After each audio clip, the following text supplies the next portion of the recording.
It'll be 1 to go this time by. Coming to the green, buddy, coming to the green. Let's go get him. Go, go, go, go, go, go, go. Get your motor running. Head out on the highway. As we head to New Hampshire, right now we've got our second seed. That's Carl Edwards, 5,050 points. We also have up on stage our seventh seed. That's Jeff Burton with 5,010 points, and our ninth seed, Greg Biffle, with 5,000 points. We'll start with Carl. Carl, going into the chase, second seed, your thoughts? Well, I think today was a good example of how our team could work under, with a little bit of adversity and under pressure. We did a really good job of coming back from a flat tire and a little wreck there, and I thought my guys did a really good job. So real excited about starting the chase. It's going to be really fun. I just look forward to getting rolling on it. I wish we could start that race in New Hampshire tomorrow. Jeff Burton, our seventh seed, 5,010 points. Jeff, your thoughts about being in the field this year? Well, obviously it's the first goal was to get in the chase, and we've gotten that done. Now we got to try to find a way to step it up and be able to run with looks like me, Carl, and Kyle and Jimmy have kind of separated themselves a little bit. So we've got to try to find a way to answer that call, and we'll see if we can or not. Greg Biffle, our ninth seed. Greg, your thoughts? Well, I'm excited to be back in the chase after missing it for 2 years. We certainly worked really hard. We haven't got any wins this year, so that's been a little bit of a struggle for us. But we've had really, really good, solid runs, and that's what we're going to need in the chase to get up there in points. A little bit of a struggle today, but I'm looking forward to Loudon and getting on to some better racetracks for some mile and a halves that we run really good at. But just excited to get our car back in the chase. Questions now for either Carl, Jeff, or Greg. Raise your hand. We'll bring you the wireless mic. We got one in the back there, please. Joe Menzer, NASCAR.com. Carl, at Michigan, you were joking about how so many people were saying it was going to be a two-man race between you and Kyle. Could you just talk about now what it looks like with Jimmy coming up on you guys in your rear view mirrors?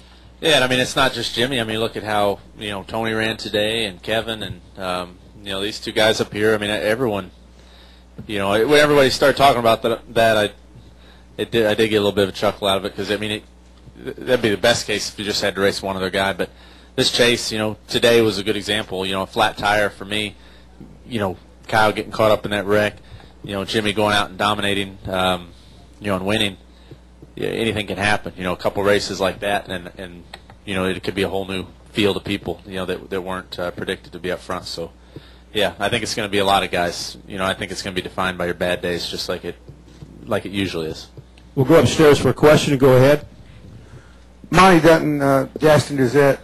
The fact that Jimmy Johnson has finished the regular season precisely the same way he did last year, does that give any of you either a sinking feeling or a feeling of deja vu?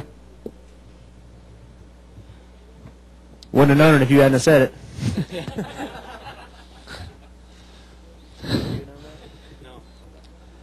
Sometimes during driver runarounds, the track, you'll get people to flash their T-shirts up at you, and I noticed that Jimmy brought his buddy Nick Lachey this week, and that was the only bare chest I saw this whole runaround. So that was his strategy, I think, to kind of shock us, and it worked. It had me distracted, some hairy chests, and I didn't need that before the race started. So Jimmy's working magic from all angles.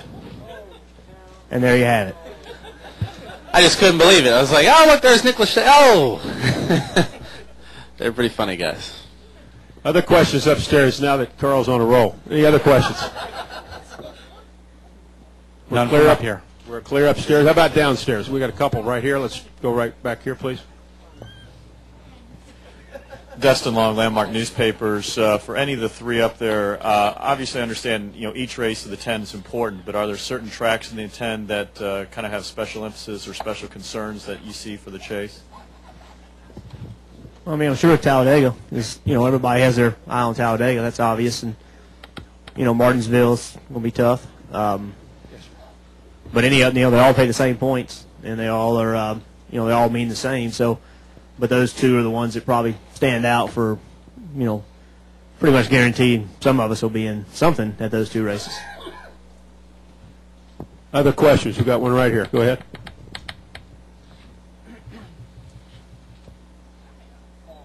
Times Dispatch here in town.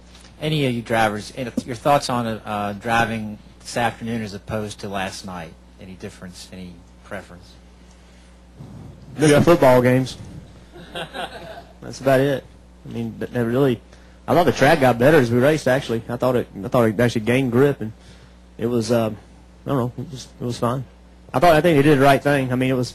I know if you were here, you say people could say, well, it quit raining and we could have raced last night, but with the medical services and all those things, not knowing what they will need to be doing, race takes second seed to public safety. So I think they did the right thing, even though I know people were here and it quit raining at 5 o'clock and everybody said we could have raced.